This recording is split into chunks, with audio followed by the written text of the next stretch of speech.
Ah, I remember you.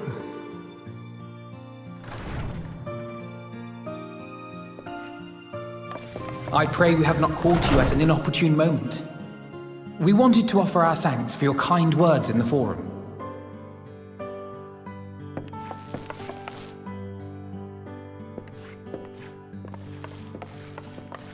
Well, I could hardly let that inquisition go unchallenged. I've always believed that curiosity should be nurtured, not stifled. Thankfully, a majority of my colleagues agreed. A slender majority, aye, but a majority nonetheless. Had the vote not gone our way, we would be having a very different conversation, if any at all. Though I'd like to think you would have not given up on our cause. I'm told you paid a visit to the annex afterwards. Yes, that's right. I was hoping to speak with the grandchildren of my dearly departed friends Galuf and Louisoix in a less dour setting. But it seems I just missed you.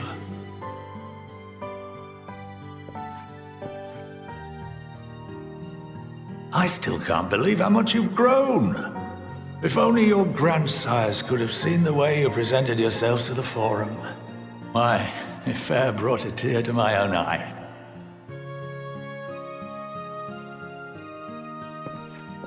You must have the patience of a saint, putting up with this lot and their antics. Never mind Matoya's prize student. Luckily, I know a thing or two about managing unruly younglings. If you ever need advice, don't hesitate to ask.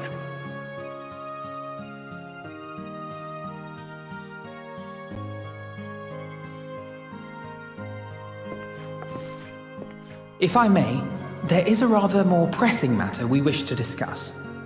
What can you tell us of this duty that the Forum must fulfill? Nothing, I'm afraid. Like all humble servants of the Forum, I am sworn to secrecy.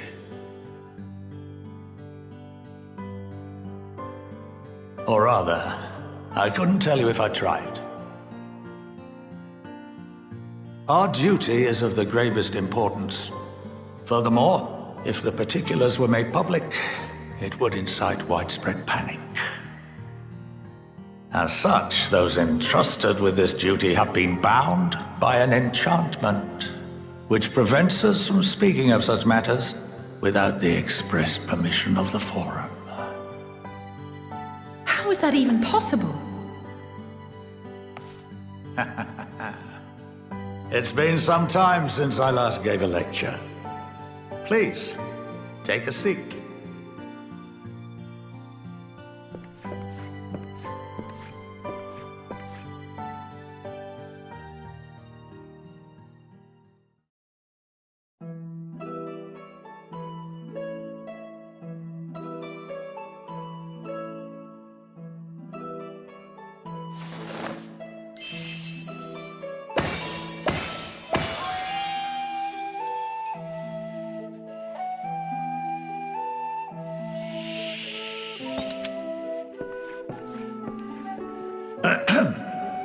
We shall begin by reviewing the fundamentals of etherology.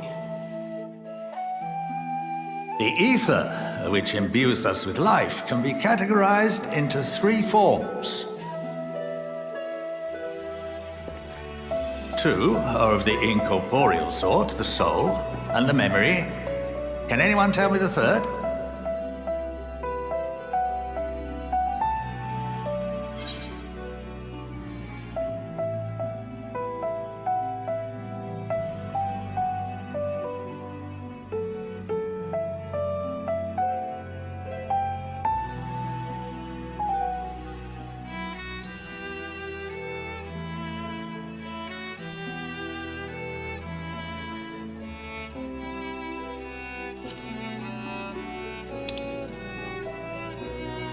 Yes, very good.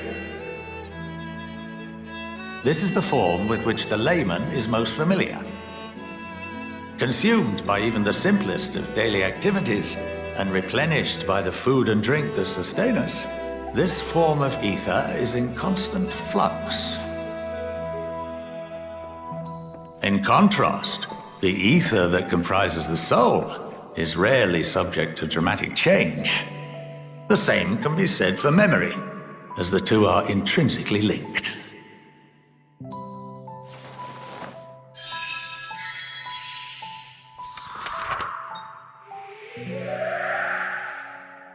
Picture the soul as paper, and memories as words written upon it. Now, what would happen if that paper was doused with ink? The same type of ether as comprises the memories.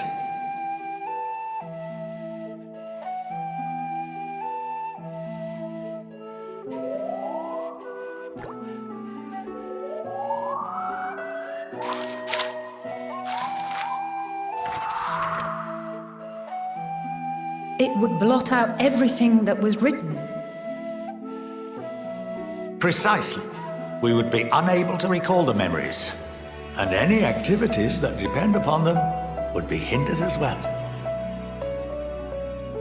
In fact, this exact phenomenon was observed on a vast scale not so long ago. And what might that have been?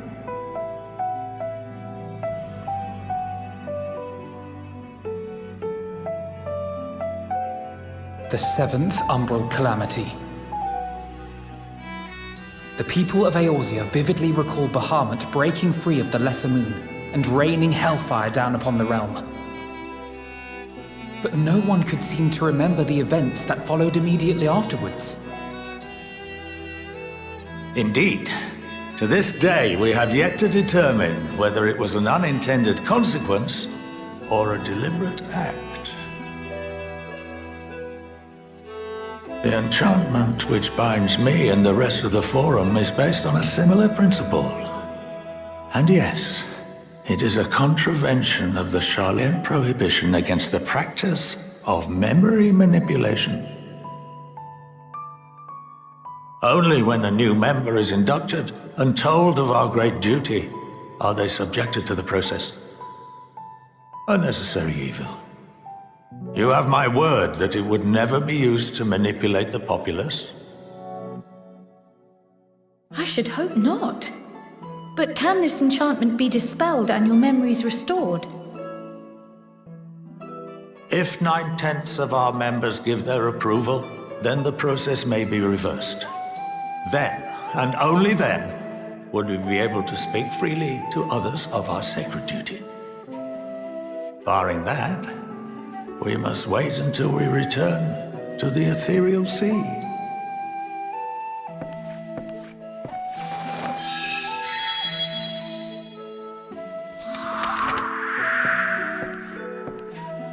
For there we will be purified, the blots upon our souls washed clean.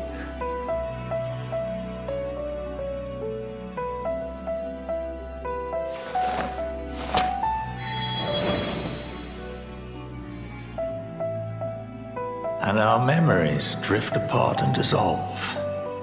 Rather defeating the purpose, I suppose.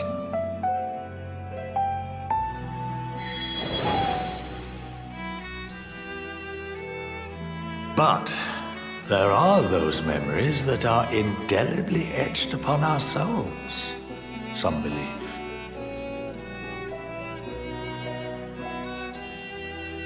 What happens after that? We are reduced to pure ether, coalesce with that of others, and create souls anew. Alternative schools of thought assert souls remain whole and return to the corporeal world, reborn into another form. Both theories have their proponents. Personally, I consider each equally probable.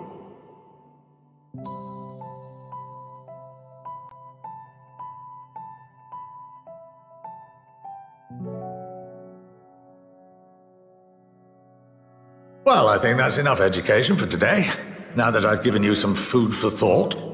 Or rather, an entire banquet.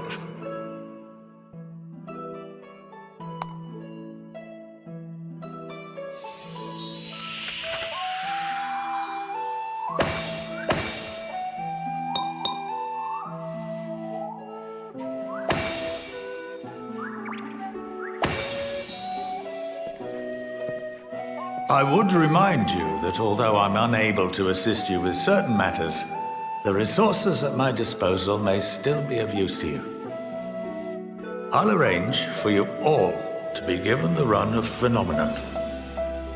Of course, as associate to our alumni and the students of Baldesion, this privilege is extended to you as well, my friend.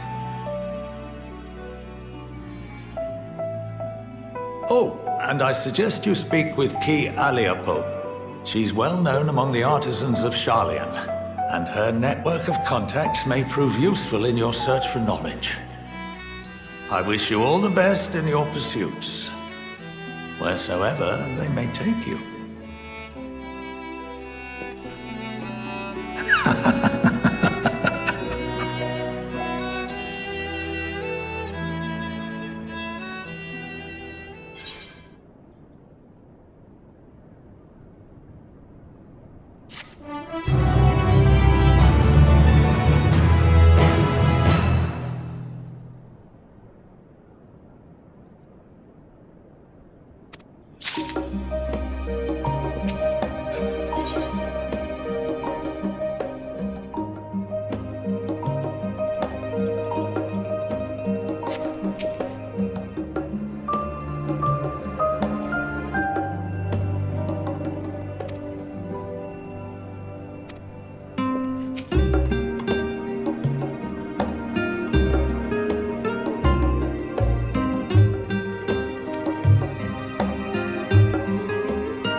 By the 12.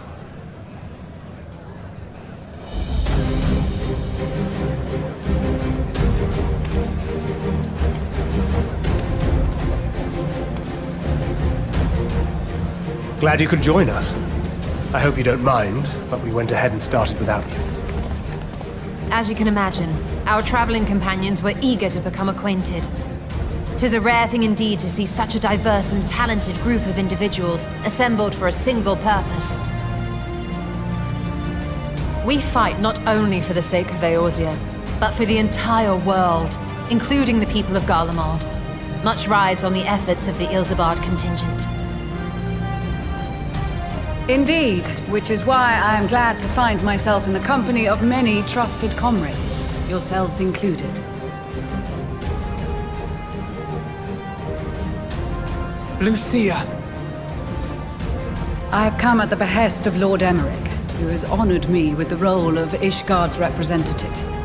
And for the good of all nations, not least my former homeland, I am determined to see this mission through to its end. We have a hard road ahead of us, but walk it we shall, together.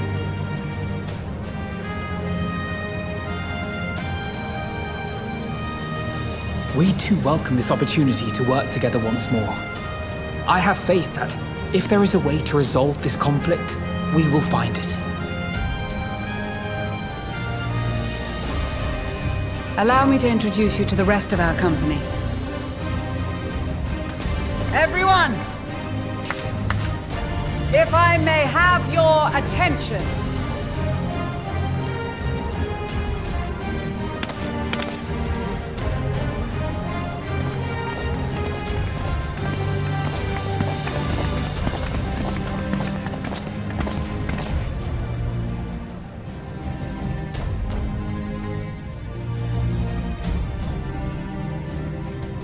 Might I ask you to speak first?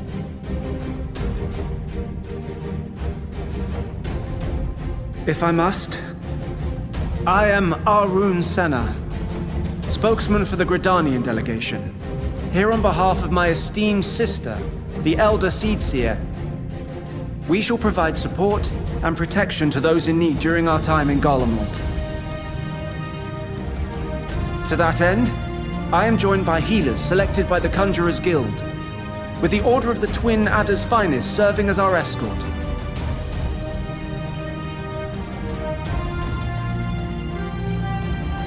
Of course, with an experienced white mage such as yourself accompanying us as well, those requiring more involved treatment will be in safe hands. Raya O sends her regards, by the way.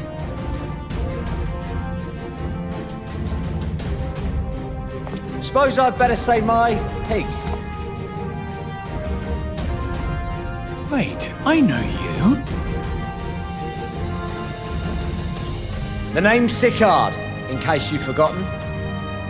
Truth be told, I'd rather you had forgotten. Any road, the Admiral asked Captain Hilfear to send his best, and for whatever reason, he picked me. Of course, if I'd refused, I'd be the laughingstock of the bloody executioners, and my reputation's taken enough of a keyhauling as it is. But more importantly, like any pirate worth his salt, I know when you're staring down a storm, you gotta trust in the commander of your ship. So if the Admiral wants us to go to Garlemald, not for plunder and glory, but a promise of peace in our time, then that's what we'll do.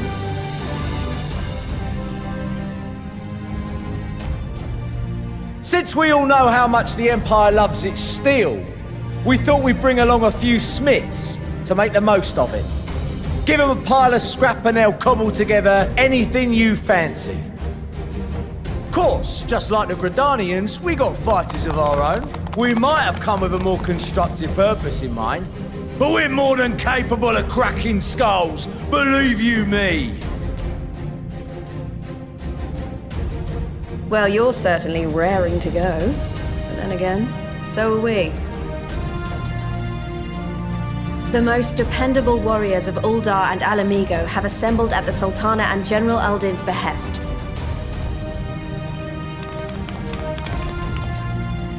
If Garlemald has truly fallen, then the whole place is likely to be crawling with Telophoroi. We'll need plenty of troops to clear and hold a path for others to follow. That's where we come in. Naturally, Marshal Terrapin and I will be leading from the front.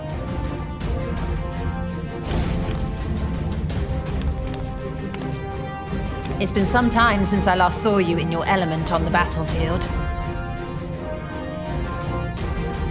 From what I've heard, you've become pretty fearsome yourself. Master Matoya, the Avatar of Destruction.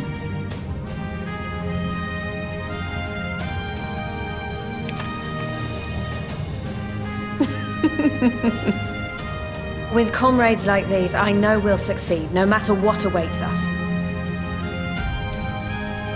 And then we might finally get a chance to enjoy a good long rest. But until then, let's give it our all.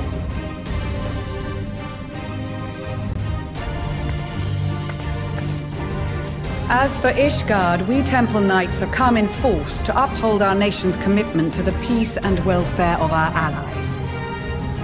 The bitter cold of Garlemald is a formidable enemy in of itself. Our experience fighting in ice and snow will prove invaluable in the days ahead. Accordingly, I have been designated commander of the Ilzabard contingent. I will do all in my power to provide you with the leadership and guidance you require. The four high houses, House Hylinart foremost among them, have arranged for a host of machinists to join us on our mission. Their knowledge of Imperial Magitech is sure to be a great boon.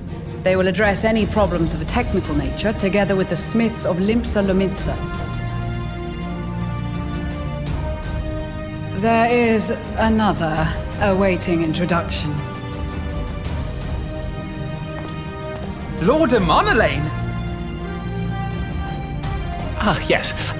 Emanolain de Forton, at your service. Though, lest there be any misunderstanding, I should stress that I've not become a fearsome warrior while you were away. Rather, far from it, actually.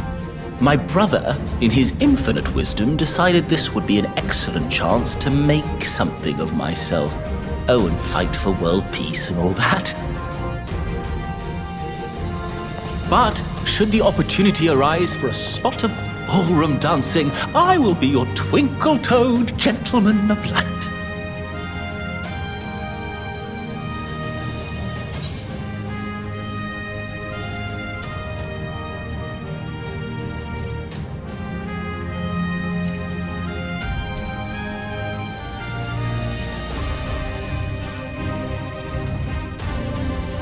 Huzzah! I cannot wait to regale Honoroa with my tales of derring-do. I believe that concludes introductions for the Grand Company of Eorzea. Our allies from the Eastern Alliance were due to arrive some time ago, but it would appear they have been delayed. Would that be the shinobi of Doma? Actually, they've been tasked with relaying messages back and forth between the various Eastern nations. According to Lord Hien, however, an equally capable company of warriors has been sent in their stead. Out of my way, you preening fool!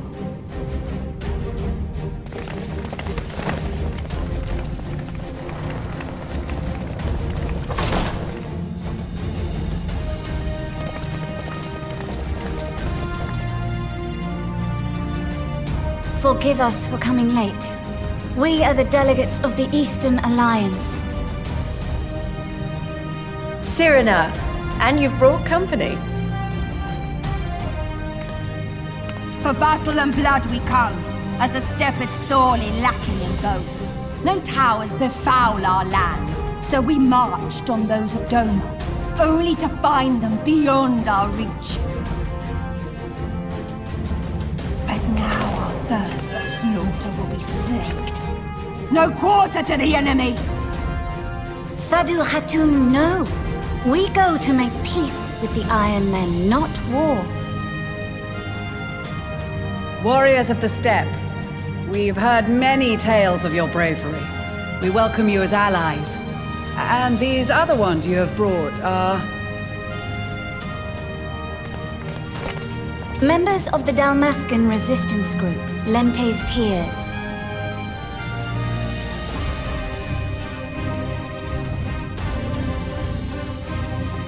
And the Bosnian resistance.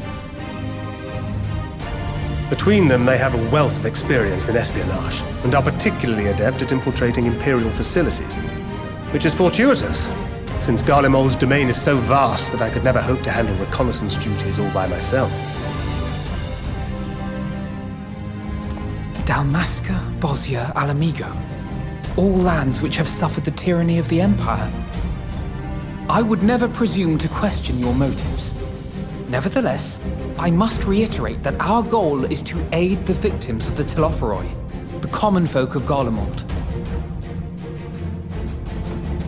And they are victims, make no mistake. Though I understand that many may struggle to see them as such. You're more right than you know. For every one of us that answered the call, there were a dozen that refused. Not only in Alamigo, but everywhere we went. And who could blame them? The Empire's always been the enemy. But after seeing what we've seen, fighting and working against and with Garleans, there's no denying the simple truth. They're just people. No different from you or I. They've got their share of liars and murderers, but so do we. So do we all.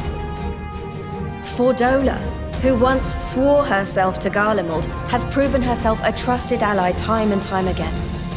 Every Eorzean here knows Cid Garland, the Imperial defector who shared with us countless technological wonders. Gaius bloody Baelsar himself is working to help rebuild Wurlid, a nation he once conquered.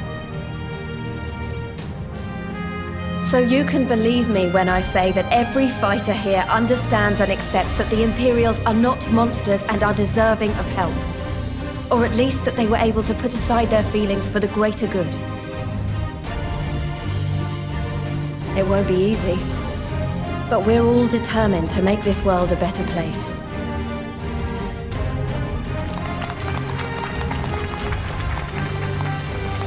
What lingering concerns I may have had were clearly unwarranted.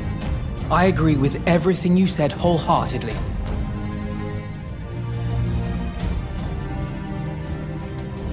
Then we are in accord. Now, let us review our strategy. To reach the Garlean capital in northern Ilsabard, we must cross the central mountain range.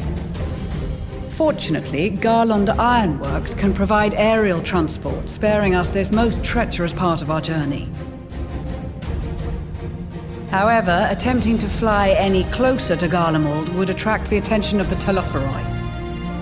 As they appear to have seized control of the majority of the Imperial military, we must assume that includes its fleet. In addition, Garlemald possesses devices that can interfere with airship navigational systems, further discouraging an airborne approach. Given the circumstances, the closest we dare deploy our contingent is an area between the range and the capital, the Magna Glacies. From there, we must travel the rest of the way on foot. We will also need to bring the airships with us to ensure we can withdraw with haste. Although much of the terrain will be blanketed in snow, we should be able to make use of local roads and shipping facilities. The vast ice field will afford us an unobstructed view of the surrounding area. On the other hand, it will also allow others to easily spot us, so it is imperative that we only make camp in positions where we can easily defend ourselves. And the airships, which must be kept safe at all costs. We cannot account for every possibility, so we must be prepared to think on our feet. We will be tested. Sorely tested, I expect. But for our homes and for our people, and a people not our own but in need, we will succeed. Spare no effort in your preparations. Once we depart, there is no turning back.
Ilsabard, divided in twain by a vast mountain range.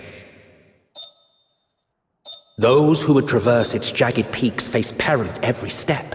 But why go by foot when one can simply fly?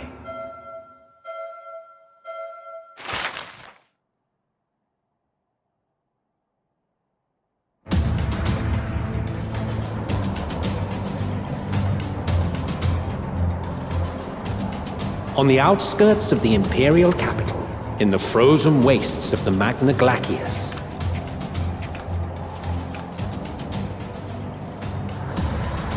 the winds howl in icy protest as if to warn against further trespass.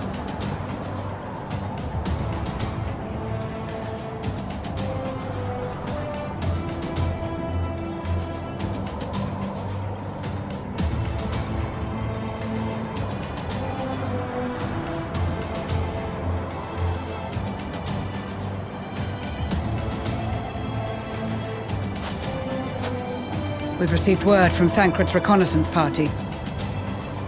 They've sighted a detachment of heavily armed Imperials. Survivors of the Civil War, perhaps? Perhaps, but there is more to it than that. Maxima reports that they are led by Vergilia, legatus of the 3rd Legion, which comprises the bulk of their number. However, they are also joined by several members of the 1st. From what I recall, the 3rd Legion fought for Nerva in the War of Succession following Varus's death. The 1st, on the other hand, were under the direct command of the Emperor and rejected Nerva's claim to the throne. These legions were enemies. Indeed. In fact, our sources claim that it was a conflict between them that sparked the Civil War. Yet now, these former foes cooperate to defend a ruined Garlemald from invasion. Then it is all but certain they have been tempered. So, what's the plan? If me and my crew is out reaving, we charge straight in, no messing about. But that ain't what we're here for. Quite right. Soldiers or no, they are people of Garlemald, the very ones we have come to aid. Direct confrontation is unavoidable. Nevertheless, we must make every effort to limit casualties on both sides. Rather than kill them, I would remove them from the field. How so? Savage beatings, disarmament, and imprisonment? Not impossible, but easier said than done in the heat of battle.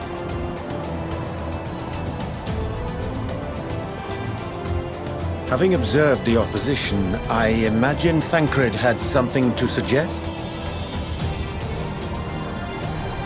He did. He and the other scouts have already infiltrated a supply depot some distance beyond the Imperial detachment's current position.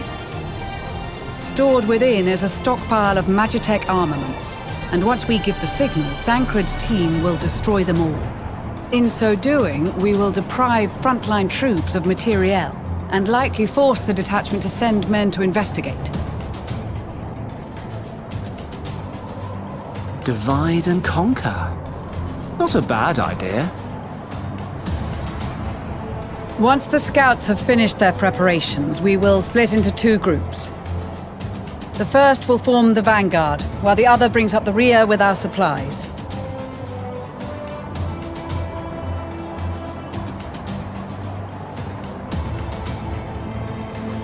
As for the Scions, I ask that you lend your assistance where you deem it needed most. I would prefer, however, that you accompany the rearguard and be prepared to join the van at a moment's notice. Kept in reserve as our trump card, so to speak.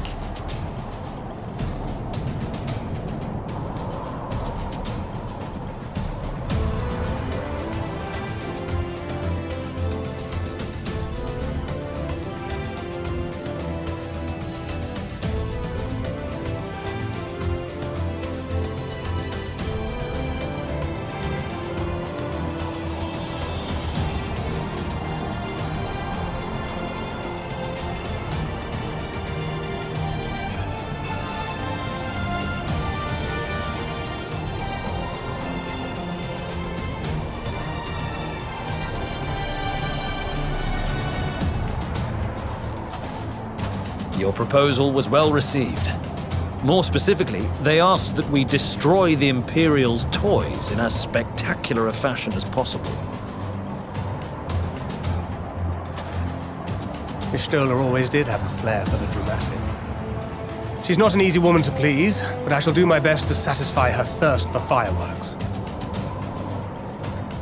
All right, once more for my peace of mind.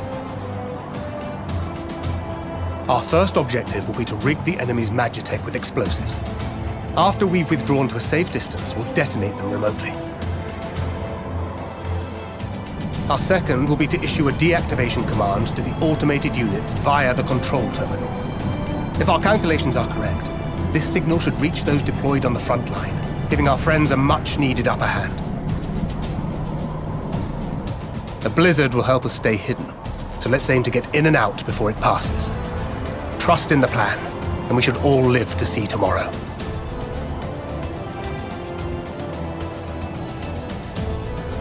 In the meantime, I will relay messages back and forth as the situation unfolds.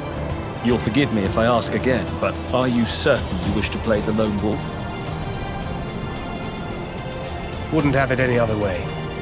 Call it foolish and reckless if you like, but I'll get the job done. I always do. Very well. I wish you the best of luck.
Keep your wits about you.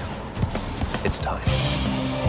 We only have one shot at this, so let's make it count.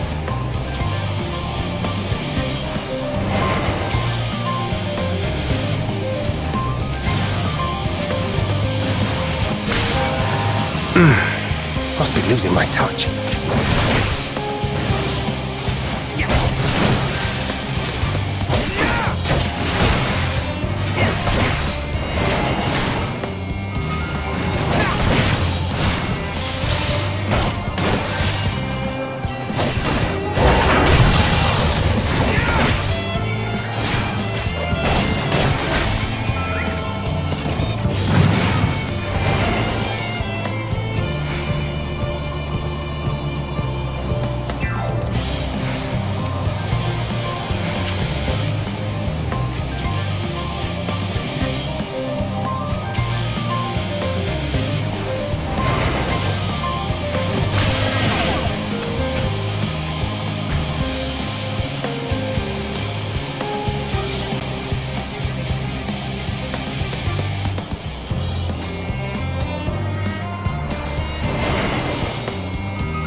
Seven hells.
Must be losing my touch.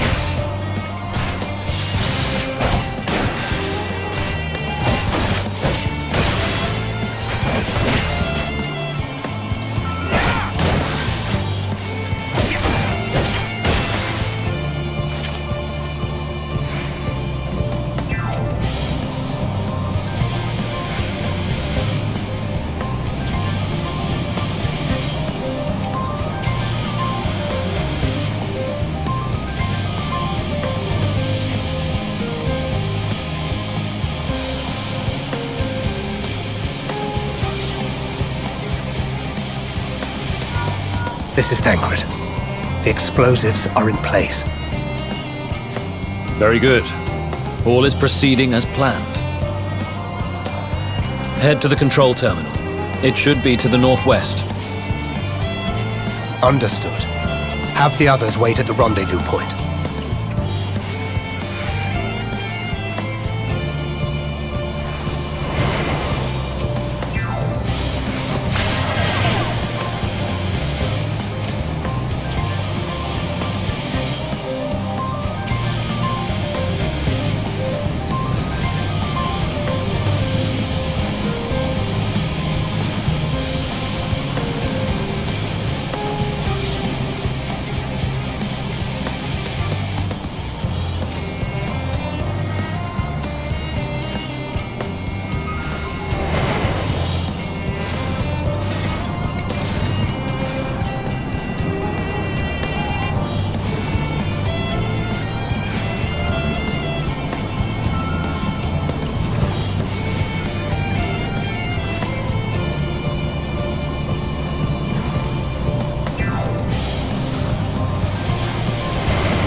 Spotted.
You are returned, and none the worse for wear, to my considerable relief.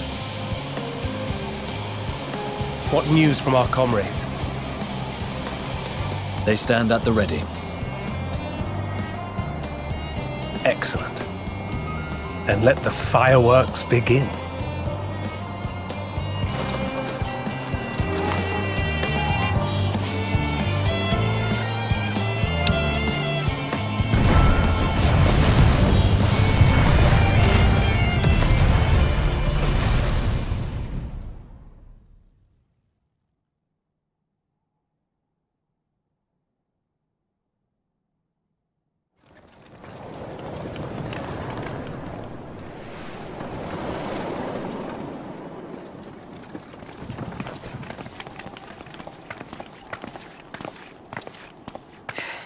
The blizzard's beginning to clear.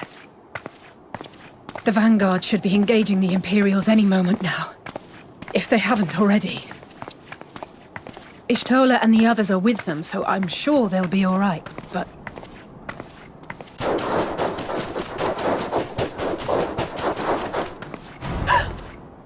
Wait! Something's coming!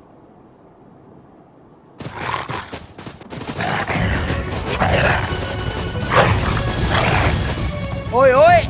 Looks like we ain't the only ones who sent out scouts. Keep them away from the carriages! We lose those, and we're as good as dead!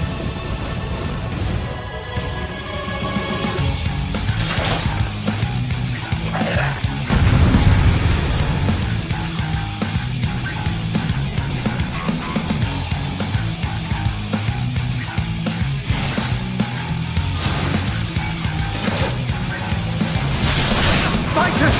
Protect the others!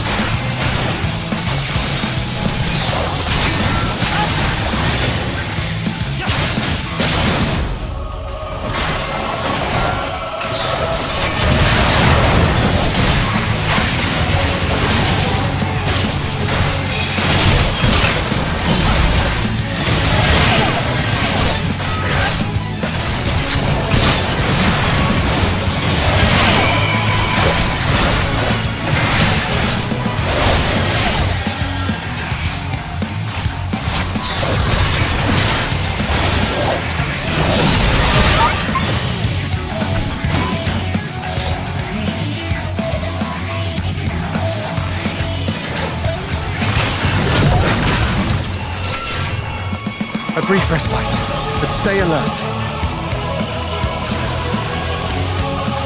Keep the carriages safe.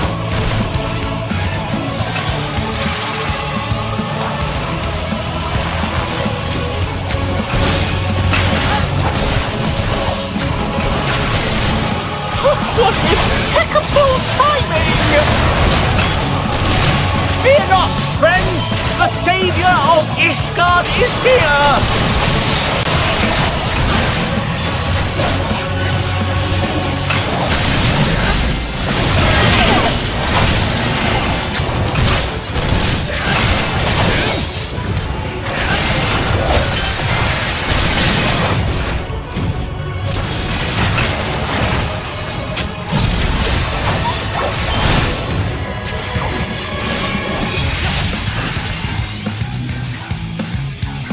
A fine display, but the other carriages are still in danger.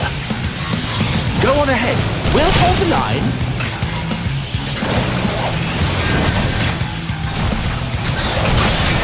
We're the only ones still struggling. And we put our backs into it then.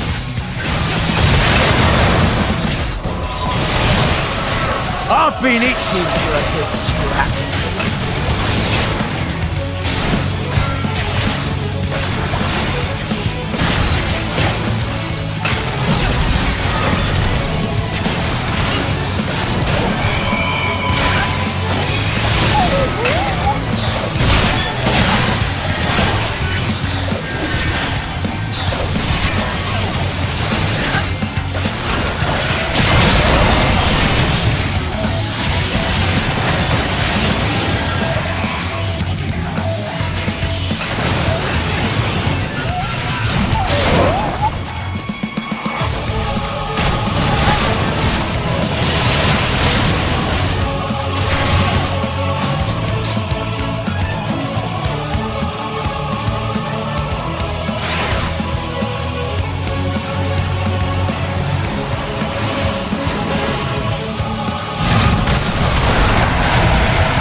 You lot all right back there?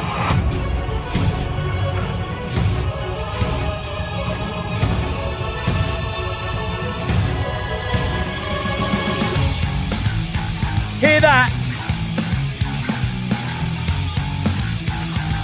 Get to the front and turn the tide!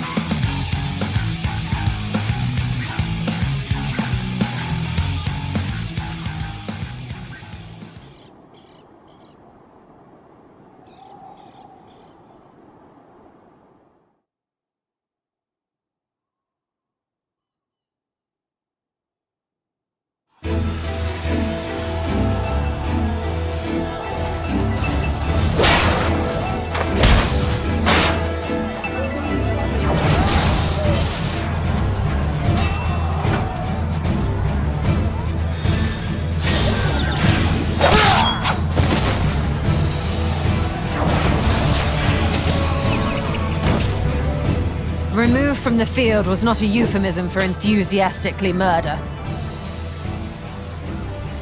It's nothing that won't heal. In time. The trouble is, their tempering has made them utterly fearless. Subduing them would be easier if they had the capacity to submit in the first place. Well, this is the path our young charges would have us walk, and that we all agreed to follow. You knew it would be hard, yet still you pledged your lance, did you not?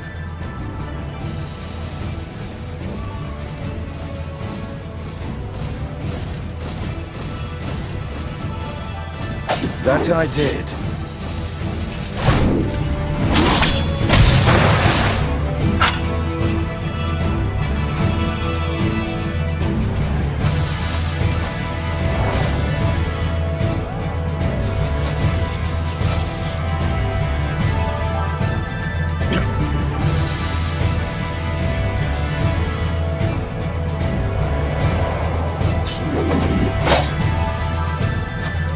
That's for Gilia! Damn it. I need to help the others take her down.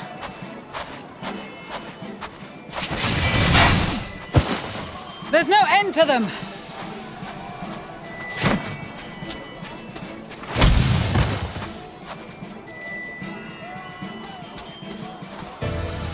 I was wondering when you'd turn up.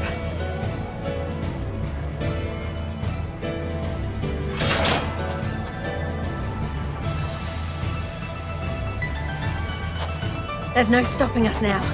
Come on, let's show them what we're made of.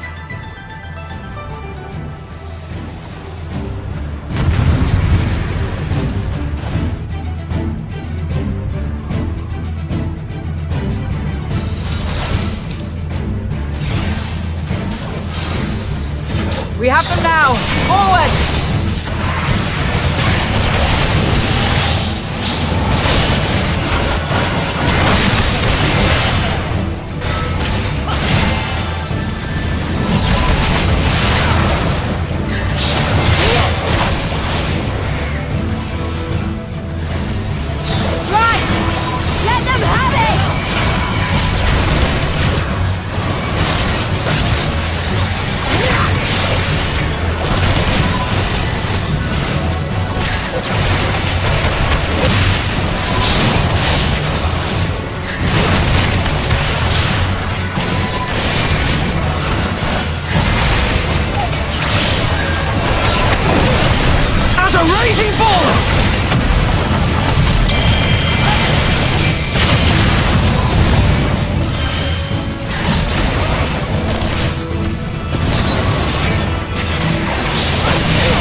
Die!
Tremble before the sun!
A worthy adversary! Rest! Recover! Reclaim yourself! Then we will fight again! To the death! Sadu Hatun!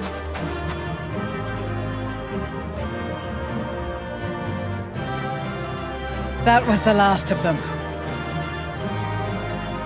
The day is ours, thanks to your timely arrival. What of the supply caravan?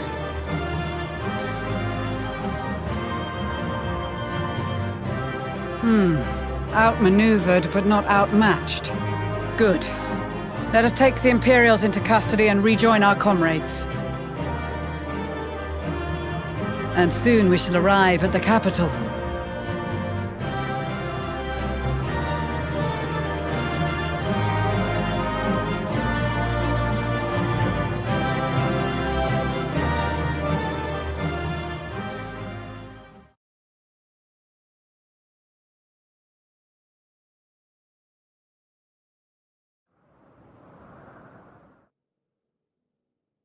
So cold and unforgiving. Thus spoke Emperor Solus as he gazed upon his barren domain.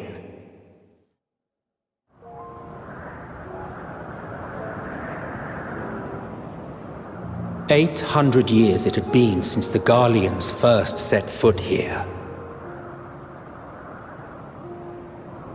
Bested by the Kavosi after centuries of war and driven from fertile southern pastures into the blasted northern wastes.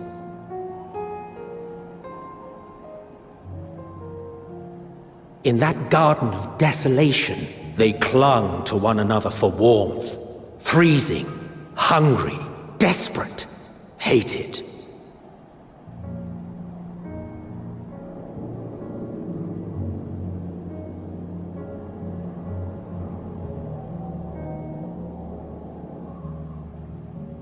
The chosen forsaken.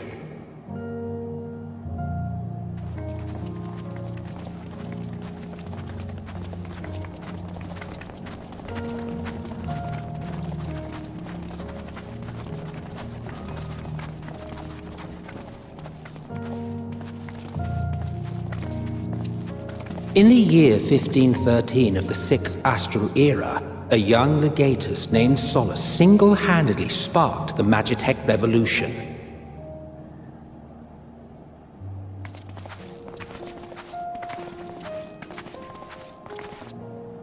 How did he conceive the machina that feed on ceruleum? Once a common, soft-spoken soldier, how had he so quickly ascended through the ranks? Like so many others, those who knew the truth are gone. Taking in the capital with his eyes for the first time, I recall thinking to myself, far colder on the earth than in the heavens. Yes, far colder indeed. Bitterly so.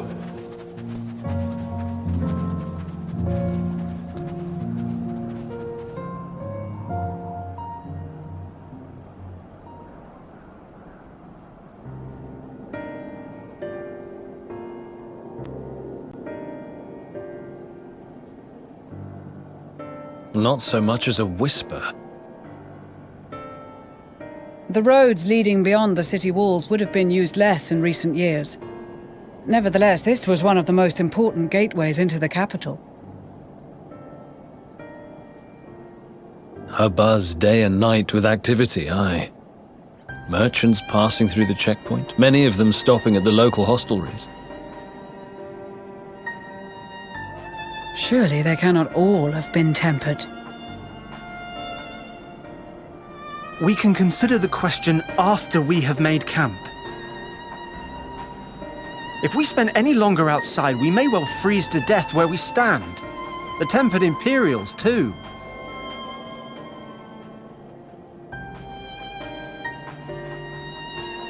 This will be our temporary base of operations. Secure shelter for ourselves and the injured, and dispatch scouts to survey the surrounding area.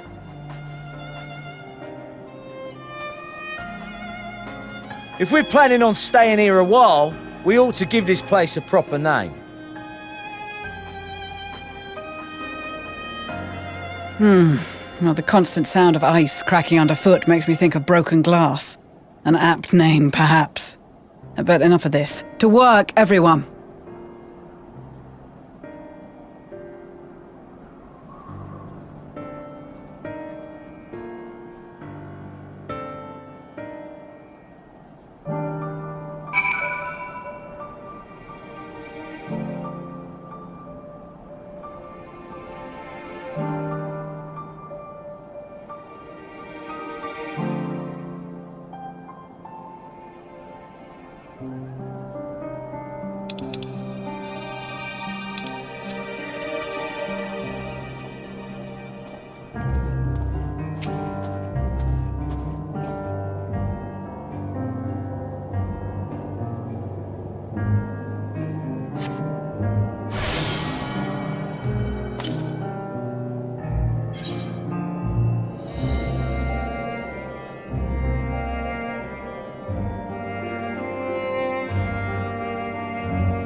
Our present situation is as follows.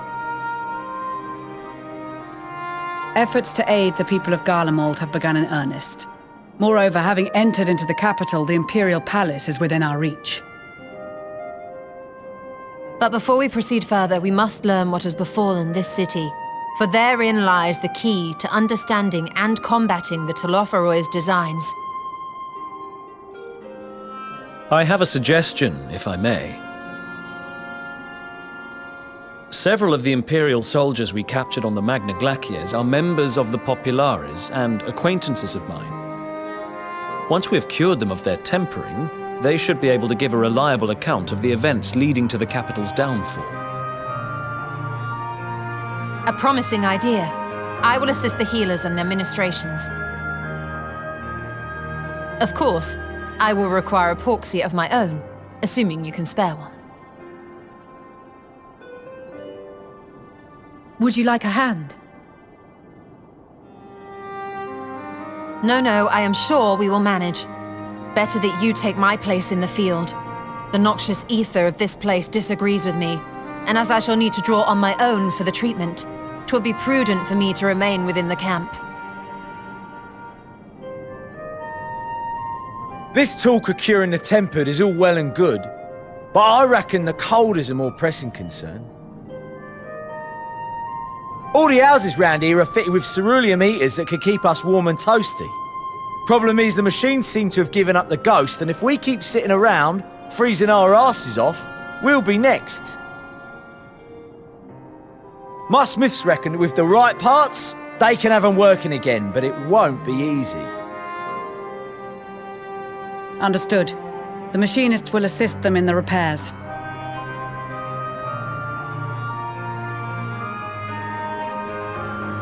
The rest of us should either stand watch or survey the area. We've made our presence known to the Telophoroi. They will be searching for us, if they have not already ascertained our position. That we have seen no sign of them since the battle suggests they have yet to do so. However, I suspect they may be biding their time. Or perhaps we are beneath their notice.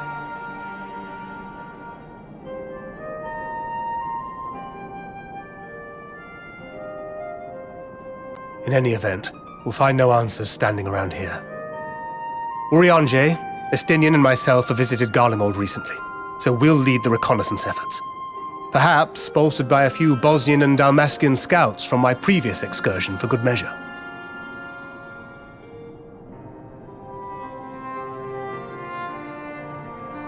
Don't forget about us Alamegans. We have experienced scouts of our own. Well now, this is turning out to be a rather sizable team. With such numbers, we should be able to cover a wide area with relative ease, including that surrounding the Imperial Palace. How about you, Graha? I have a feeling we'll find a use or two for that vanishing spell of yours.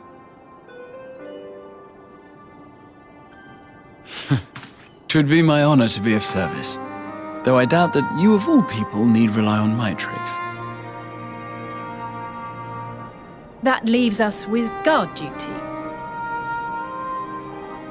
As a matter of fact, I have something else in mind for the two of you and Alphino. Between here and the center of the capital lies the Eblan Rime. I would have you search the area for survivors. Your keen sense of direction, honed in your extensive travels, should prove useful in navigating the ice fields.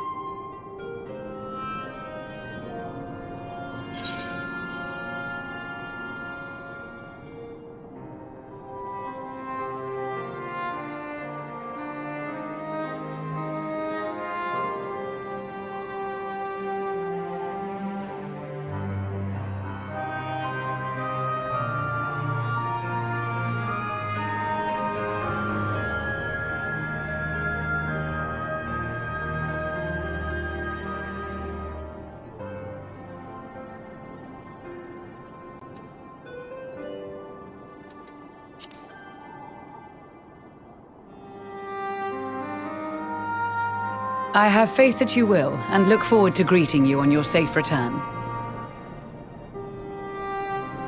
You all have your duties. Let us make haste.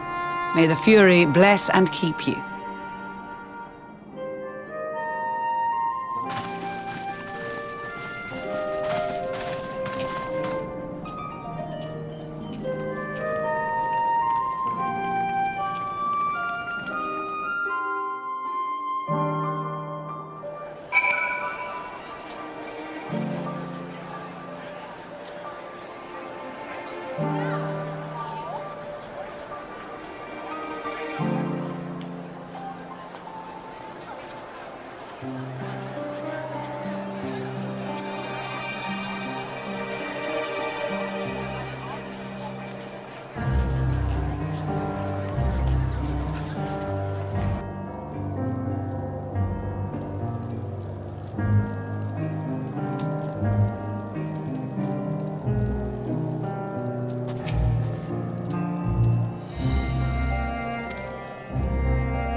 Blood trail. We found one. They were attacked.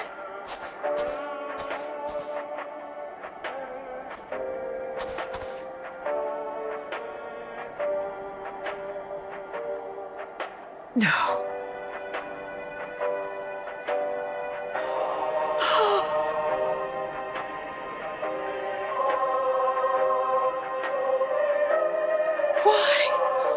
Why wouldn't they?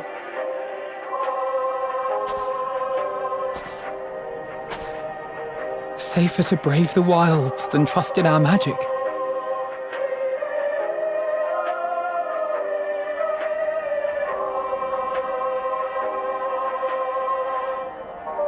We should have... I should have...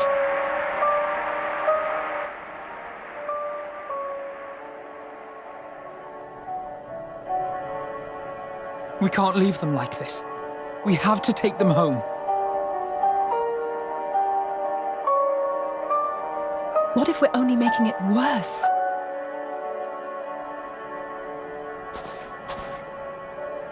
Maybe we don't belong here, but neither do they.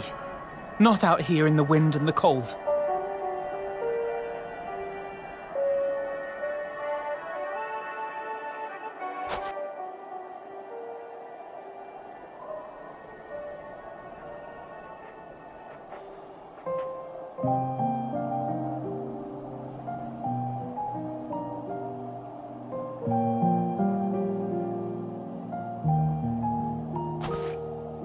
I heard the story about Varus's voice from beyond the grave. Of course, I didn't believe it, but Licinia and her sister did. Perhaps there is something to the tale after all.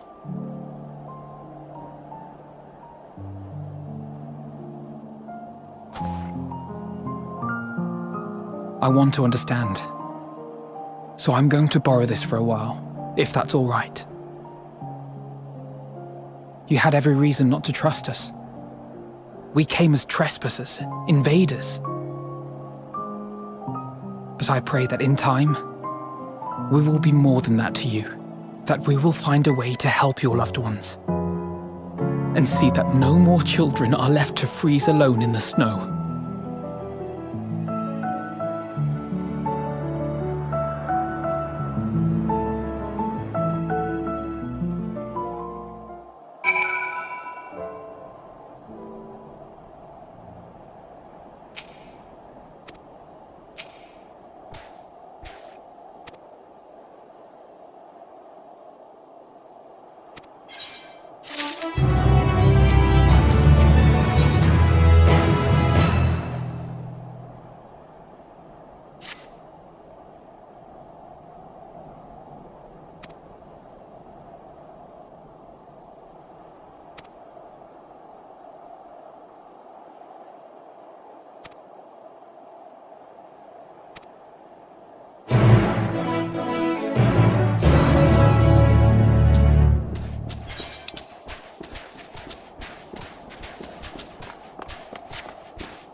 Thank you for your report.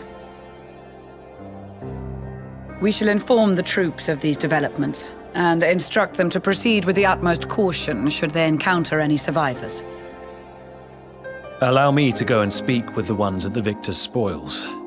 They may be more willing to listen to a fellow Garlean and accept our offer of assistance. I pray you are right. And though I am loath to burden you any further, should there be an appropriate occasion to speak of Licinia and her sister, please do so.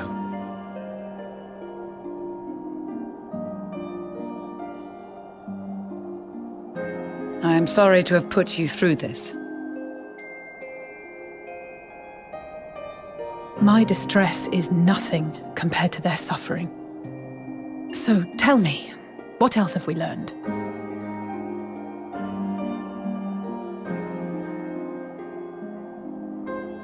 As you may have already heard, we have succeeded in curing the members of the Populares, Maxima identified. They have provided us with some intriguing insights into the current state of Garlemald.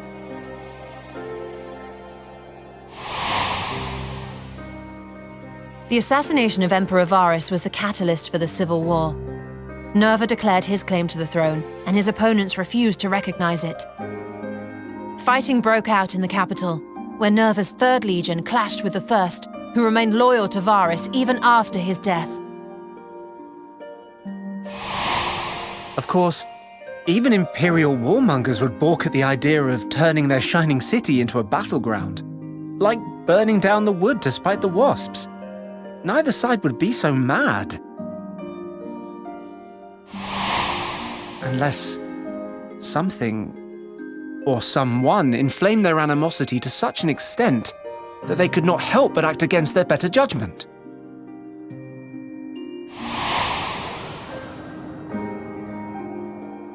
It brings to mind events of the Gimlet Dark, does it not? The Emperor's sudden withdrawal from the front lines, specifically. Nerva and his father, Titus, Varus's then political rival, took advantage of rumors that Crown Prince Zenos had been possessed by a demon. Elidibus, what better way to disparage your enemies than with the truth, or a close enough approximation? Indeed. But before their accusations could be substantiated, many of Titus's followers were silenced. While some were merely stripped of their status, others died under curious circumstances. One after another, suddenly and suspiciously. Again, Elidibus. Like as not, he had a hand in it. No evidence was found to implicate Varus, certainly. Nevertheless, Titus, Nerva, and the 3rd Legion would have judged it a brazen attempt by the Emperor to rid himself of his political enemies. And then, in the midst of this growing turmoil, Varus Sosgalvus is murdered.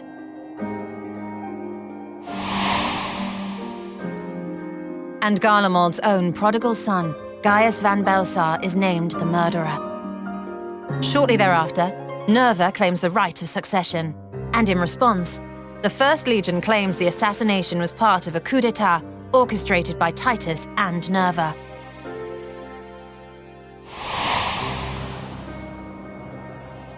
So no one is at fault, and everyone else is to blame.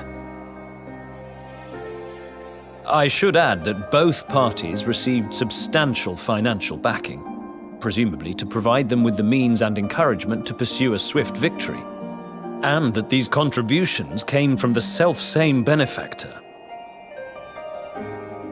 I'd heard House Brutus had been filling the Third Legion's coffers, but the First as well. It would seem so. Though the Populares determined that the First Legion received funds from a variety of organizations, all had connections to House Brutus. So Fandaniel, in the guise of Asahi, was playing both sides against each other the entire time. The information we gained from my friends does not end there. One night, shortly after fighting broke out, the capital was shaken by an immense tremor. From that point onward, they have no memories, no recollection of any events, including our clash on the Magna Glacies.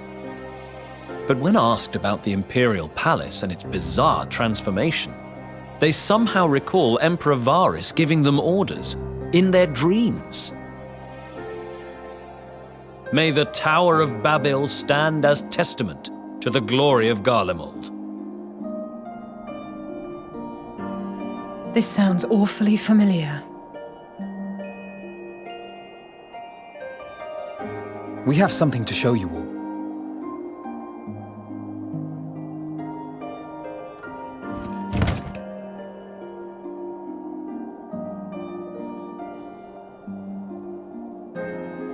Varus spoke to them through this radio. Perhaps it was a recording, but if not, that would be inexplicable.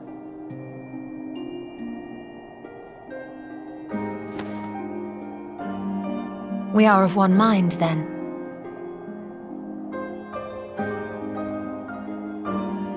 The ether that permeates the ore used in this device is almost identical to that of the talismans.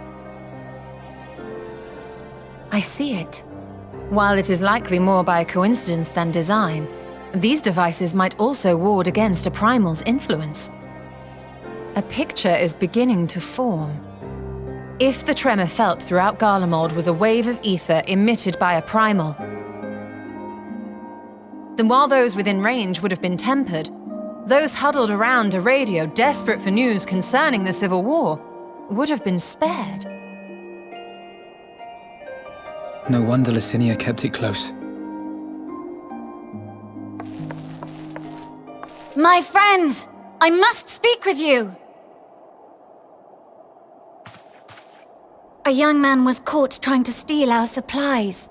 He is a soldier of the Iron Men, we think, but one who has not been made thrall. Thankfully, Magni restrained him before blood was spilled. The stranger is outside, if you wish to ask him questions. I think we do.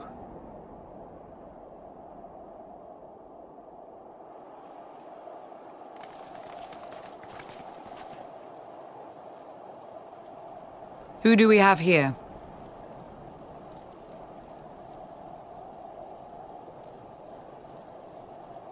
Garleans?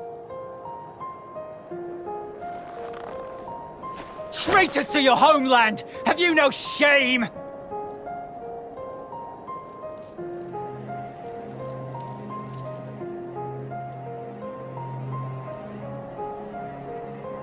I am Lucia Junius, a Temple Knight of Ishgard.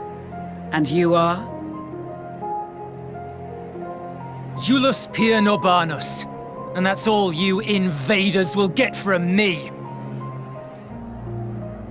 We are not here to invade Garlemald. Far from it.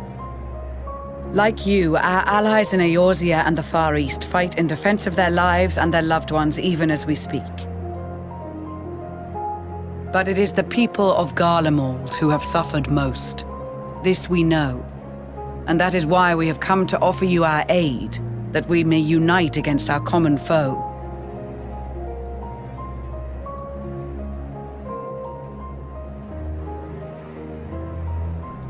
Whether you believe me or not, those are the facts.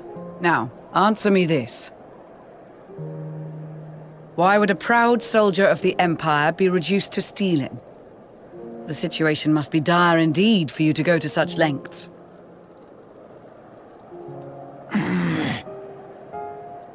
If it is supplies you seek, we would gladly share ours, or turn a blind eye while you leave with your spoils. I will not negotiate. My commander will determine how to deal with you and yours.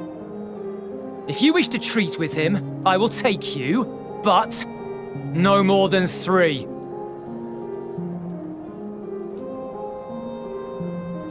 I don't much like the sound of that. But if we do accept his proposal, I suggest the 2 of us and...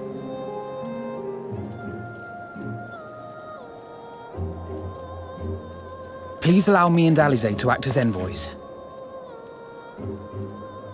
May I ask why?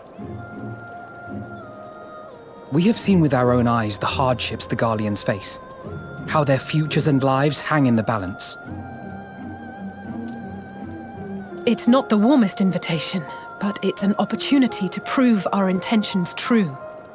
Maybe not a chance to make things right, but a chance to make them better.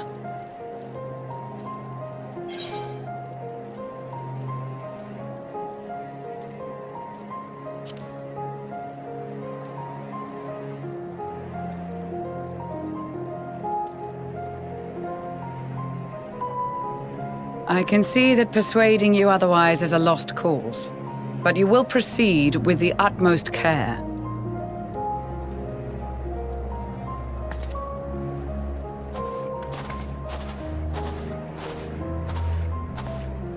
A couple of children and what? A sellsword? Is this an insult? Not in the least. You will find that they are more than qualified to speak on our behalf. There are many dangers on the road ahead. I will need that back.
These are their chosen representatives.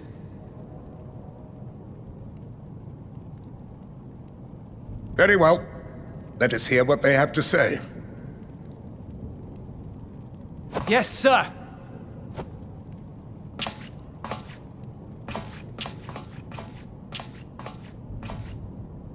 I present to you our commander, Lord Quintus Vankina, Legatus of the First Legion. The First? I had no idea you had survived.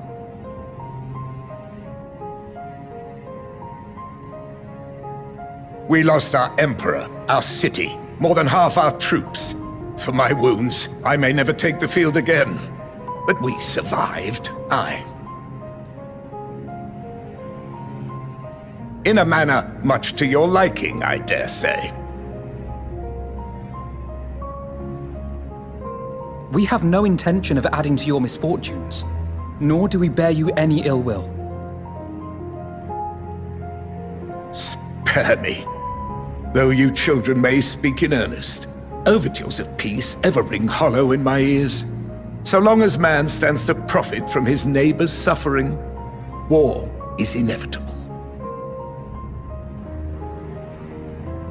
Driven from our ancestral homeland into this blasted waste. Yet still you yearned to rob us of our paltry scraps. 'Twas only with Magitech that you learned to keep your distance. Though we knew it was only a matter of time before you regrouped and returned. Conquest and empire were our only defenses. Emperors Solus and Varus understood this, and through their campaigns saw us grow and prosper. Much blood has been spilled in Garlemald's name, aye. But if it is a choice between yours and mine, then it is hardly a choice at all.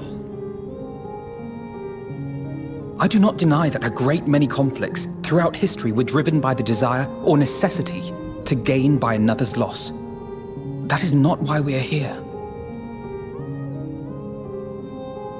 Nor have we come to petition your aid in the war with the Telophoroi, grave though that threat may be.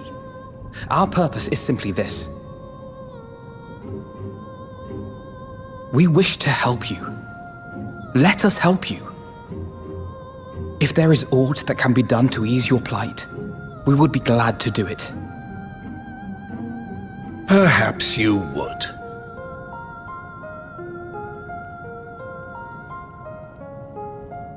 But regardless of the ideals you espouse, your leaders would not send an army into Garlemald if they did not stand to benefit.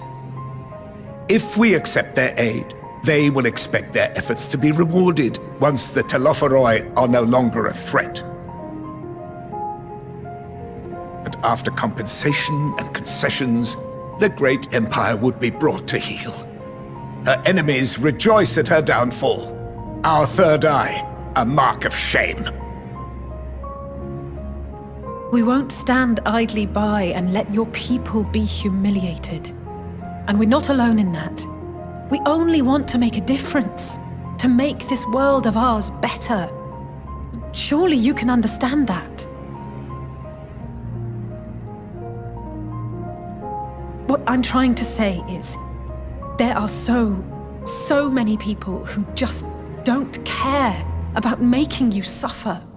And maybe that's almost insulting after all the suffering you feel the world has subjected your people to, but believe it or not, that's the truth. And now we're here, and all we're asking is for you to tell us what you want, what you hope for. So much blood has been shed, so much lost.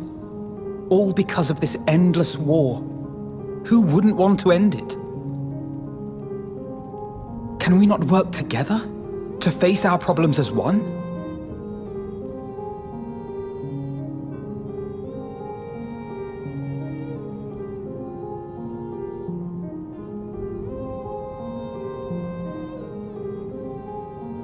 Answer me this, young peacemakers. If a world without conflict is your desire, Why reject the unity and prosperity of Garlemald? Is it because we do not share your faith? That we do not share your heritage? That our ideals and virtues differ? That we cherish and hold in the highest that which you do not? Disparity is the root of discord, and peace built on compromise is flawed and fleeting. Happiness for one and all is a dream, and the reality is that to the victor go the spoils. That is why we Garleans will never submit nor surrender. For freedom and for pride, we will remain true to ourselves until the bitter end. That is my hope.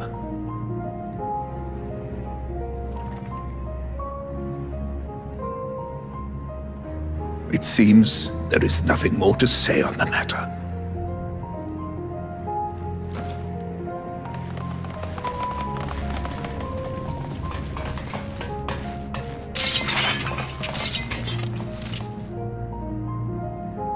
You will remain here while I decide what is to be done with you.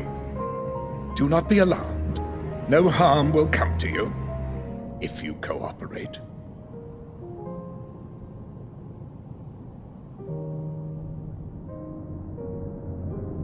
We will not resist.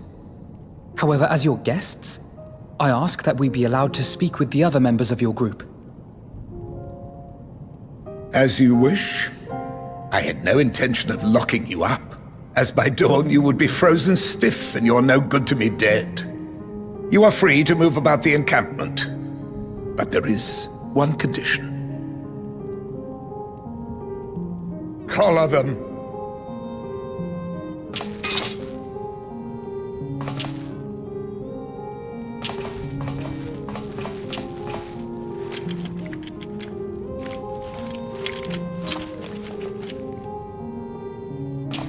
What are these?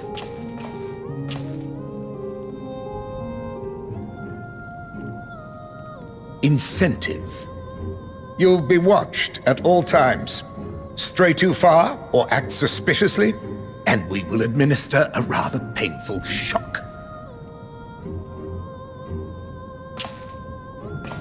Stop! Keep away from that one.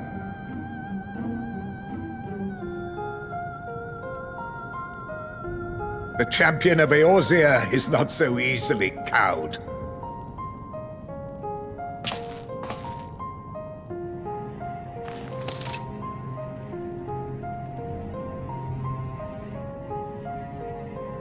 Even if he allowed himself to be collared, the shock would be no more than an itch. No, if he refuses to obey, we will activate the twins' restraints instead.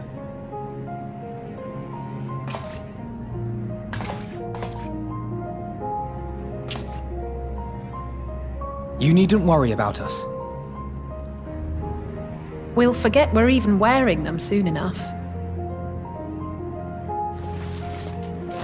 Even now, you still... Why go to such lengths? What is it all for?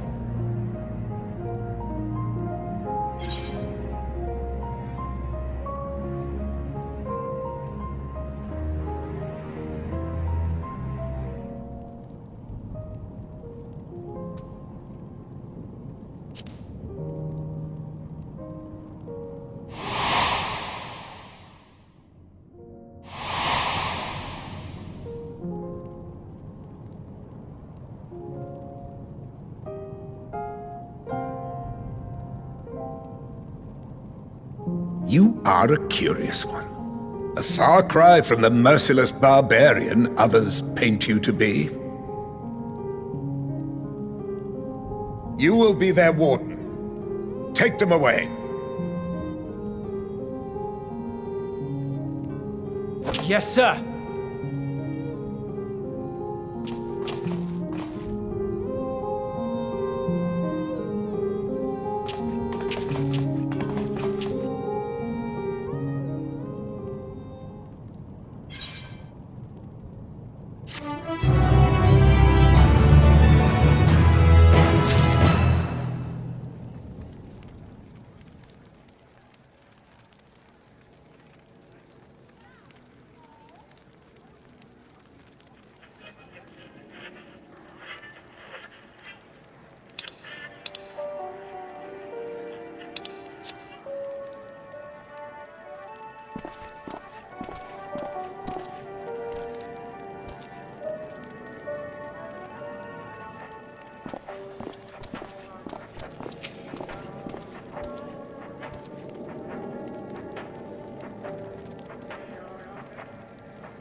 finally escaped the watchful gaze of your keepers, have we? Don't react. You'll only draw attention to yourself. Just carry on as you are and listen. After you left with the Garlean lad, Lucia bade a few of our scouts follow you at a discreet distance. We observed you being led into the station, but decided against venturing inside. When you emerged sometime later, and we saw that the twins were sporting Magitech collars, it was clear what had taken place. Now, as quietly as you can, tell me everything.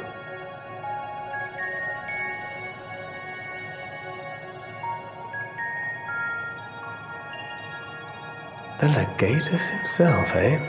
Now there's a surprise.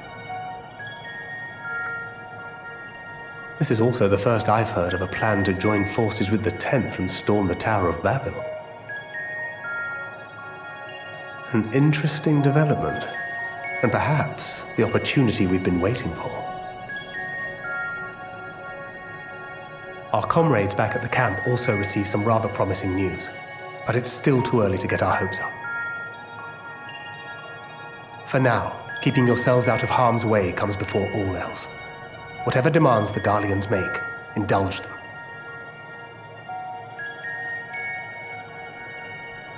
With luck, this will all be over soon. Until then.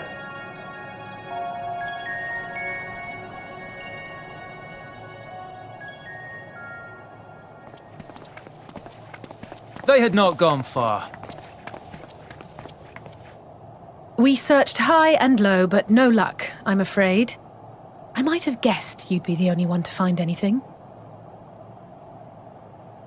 I wasn't expecting much to begin with. Eventually, there will be nothing left out here for us to safely salvage. For now, this will have to suffice. We should return to the station.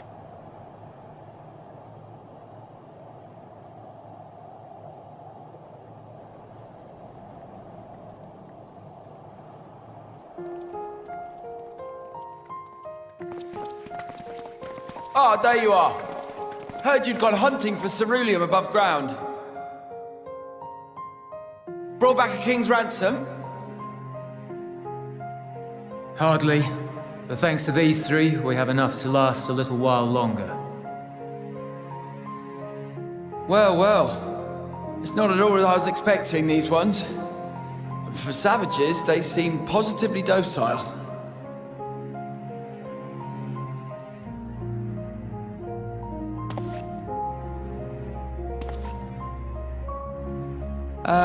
It's a poor attempt at humor. In all honesty, I'm grateful for your efforts. But even with another night of warmth, there are those among us who may not live to see the morrow.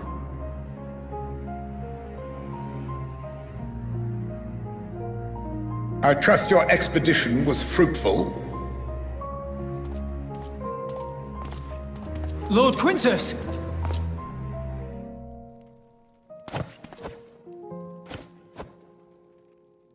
Use what you procured to refuel the armor.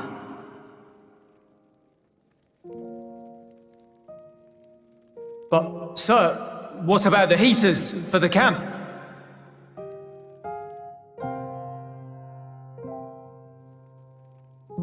The time for action is upon us.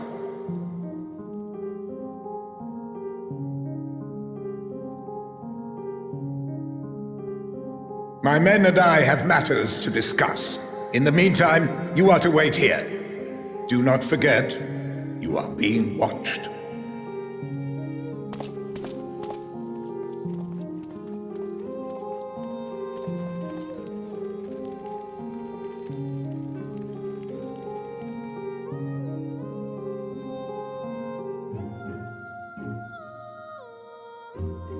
The time for action. What did he mean by that? I can only speculate. Clearly something requiring their magitech, given what we just heard. Whether they plan to utilize it now, or after they join with the 10th, is another question.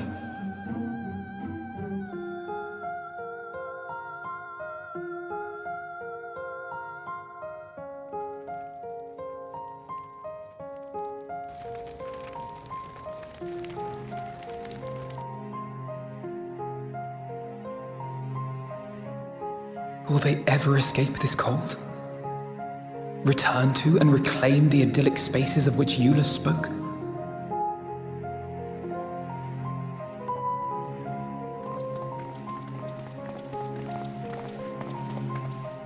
Finished your war, Council?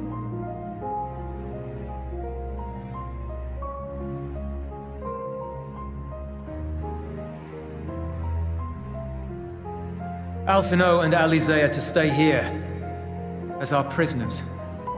They will be released once your comrades have relinquished their supplies and withdrawn from Garlean soil. Until our terms are met, they will be detained at a separate location.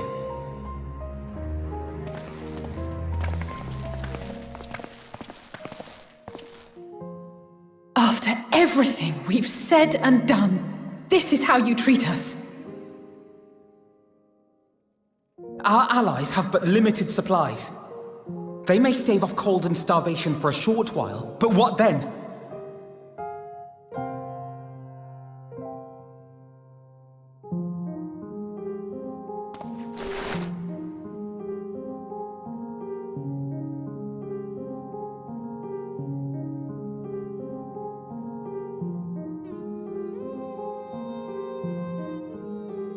For now, keeping yourselves out of harm's way comes before all else.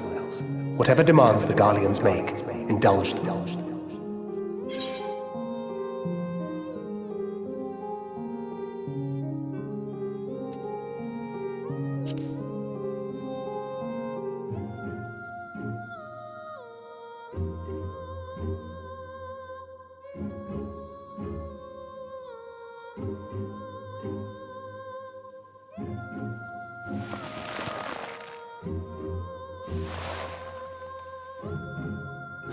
Get them out of here.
This is my home.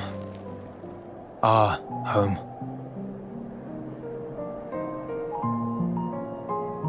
At least it was until that night. I was with Lord Quintus when the capital fell, and thus spared. My family, who did not own a radio, were less fortunate.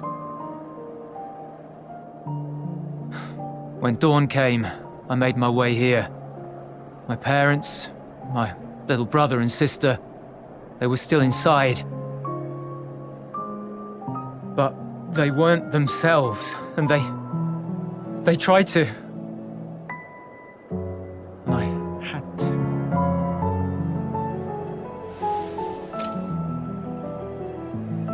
I'd promised to take them away from the capital that very morning, to somewhere safe, to hide until the fighting stopped. I promised.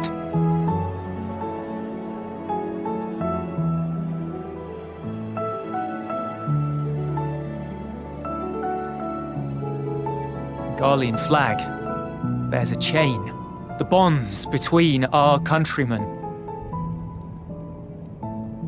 A red link at its center, the blood of the fallen. Our loved ones who lived and died for Garlemald.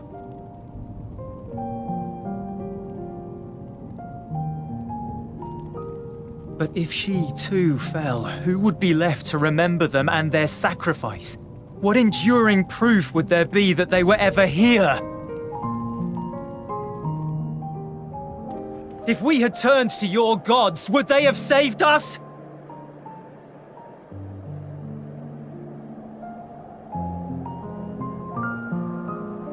I'm sorry, forget I spoke. We should go.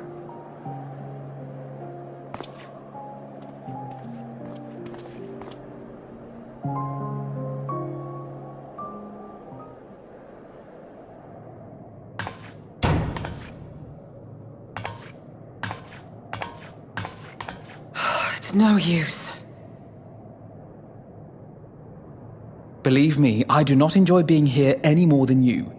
But he wanted us to play along, so that is what we will do.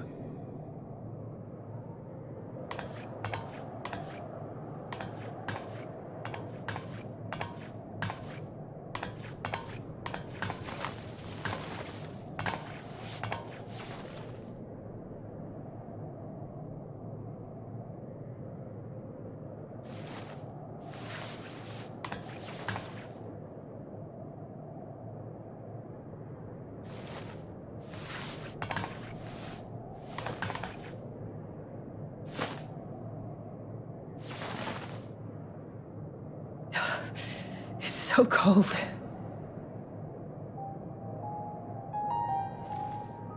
Painfully so. Unbearably.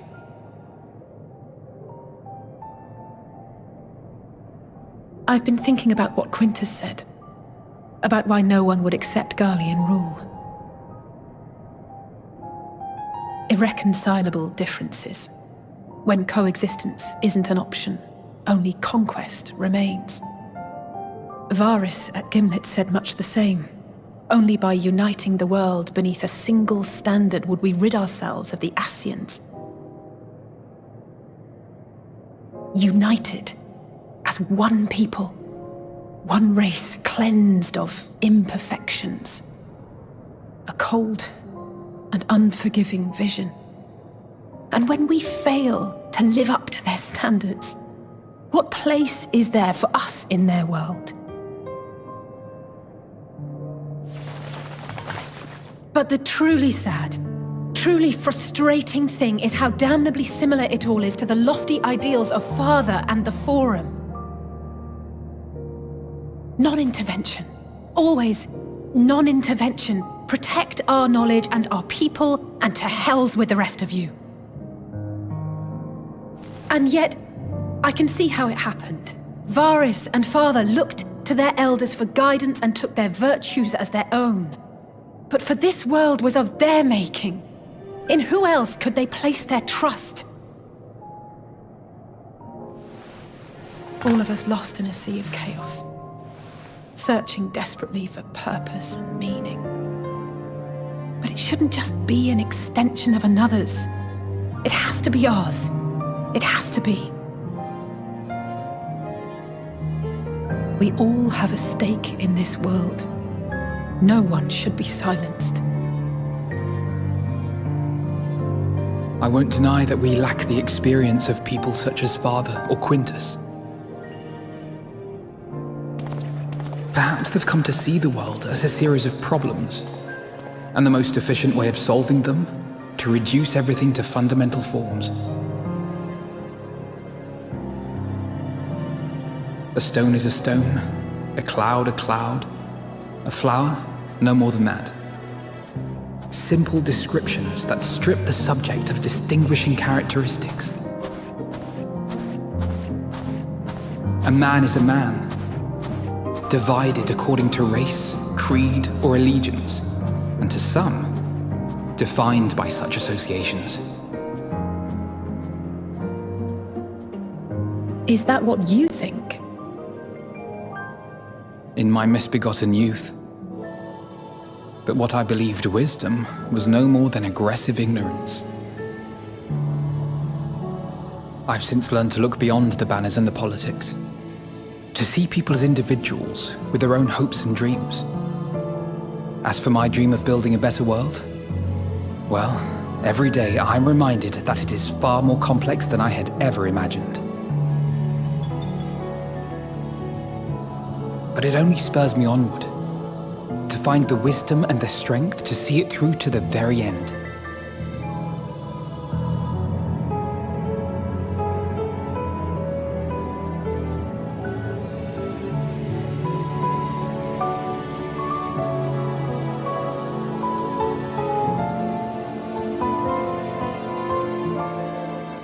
All of our supplies and an immediate withdrawal. These are your conditions? Demands. And you forgot about the airship. Once again, you will leave one behind. It will be used to return the prisoners. Their collars will be removed prior to the exchange.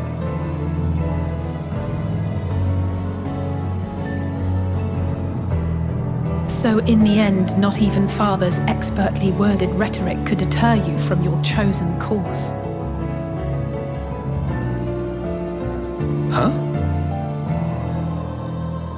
Not that I thought for a moment that it would.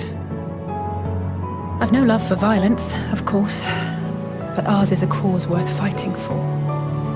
I just wish he'd realize it too. Sometimes the only way to protect the ones you love is to take a stand, to refuse to suffer in silence. I want you to know I share your conviction. Whether it be on the battlefield or in the debating chamber, I won't back down.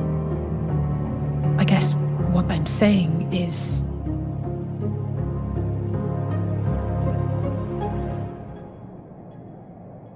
You've found your own reason to fight. Yes. Yes, I have. God's willing, there will come a day when we can finally lay down our arms, and there will be peace. But not until the Telophoroi have been defeated once and for all. And you, brother, will have a vital part to play. By your words and deeds, you'll lead the way. I pray I am up to the task. There'll always be naysayers. Those who think us fools for even trying. It's easy for learned elites to criticize earnest efforts and assert their moral superiority, all without offering alternatives. Not that their sophistry has ever wounded you. So stubborn and strong. Stronger than you even know. Don't ever change, you hear me? If you stumble, I'll be there to catch you. Or give you a thick ear. Maybe both, for good measure.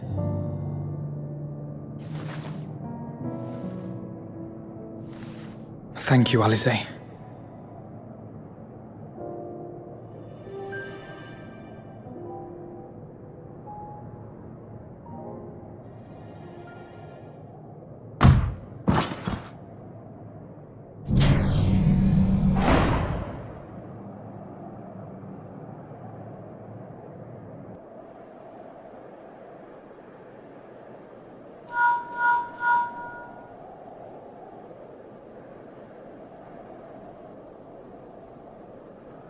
The scouts have secured Alizé and Alphino. Their collars were removed without complication as well. They report no casualties, not for their party nor the guards, who will wake from their premature slumber in due course.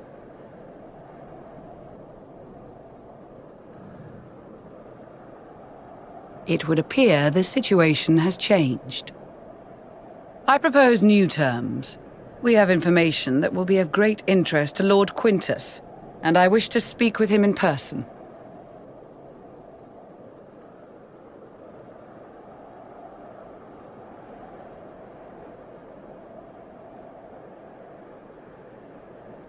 No. In the event you rejected our first proposal, we came prepared with a second.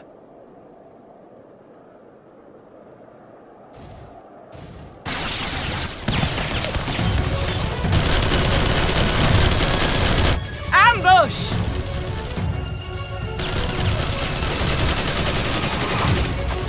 More are coming! Make ready! We, the loyal soldiers of the First Legion, proud servants of Garlemald, of the fallen Emperor Varys, shall safeguard these lands from the barbarian hordes until our countrymen return!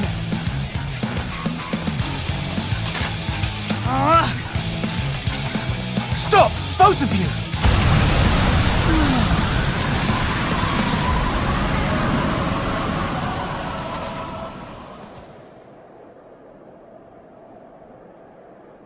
This child may be the worst emissary I have ever seen.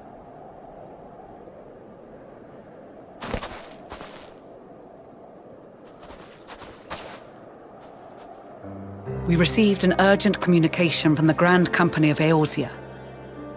Envoys from the Imperial Army, led by members of the 10th Legion, came to Alamigo and requested an audience. They explained that their efforts to coordinate the reclamation of the capital with the aid of the 4th, 5th, 8th, and 12th had ended in failure. Communication between most legions has broken down entirely. Most of the 10th's conscripts have deserted, leaving their forces severely depleted.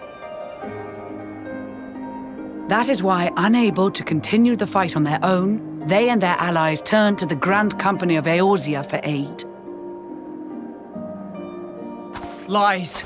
Every word! It is the truth, and I have not finished.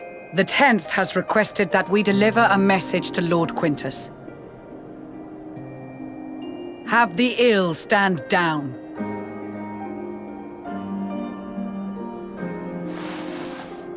You have been listening, my lord? What are your orders?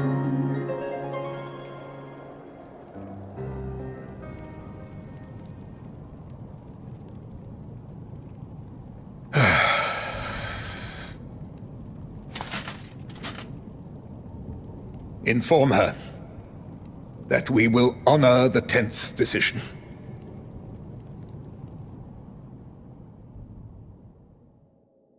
Bereft of hope, and now dignity.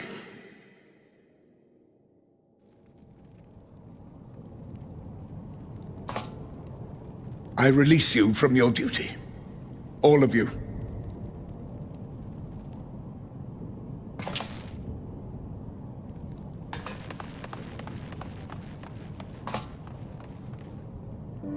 I take solace, your radiance, in the knowledge you are not here to witness our debasement. 'Twas a grand, glorious dream we shared. Of a world united, of peace and prosperity.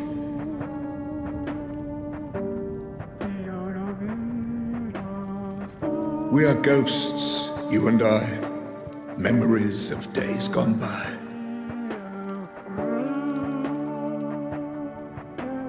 Bonds forged in blood that I will not see tarnished.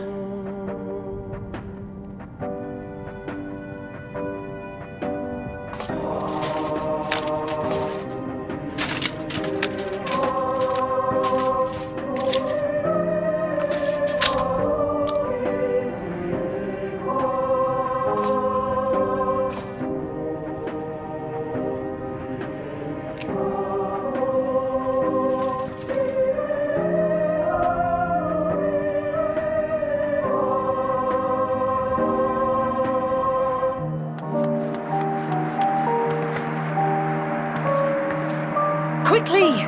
We have to reach the station before it's too late.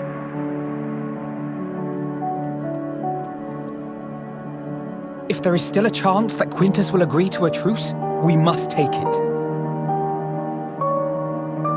I just hope we get there before he and his men do something rash.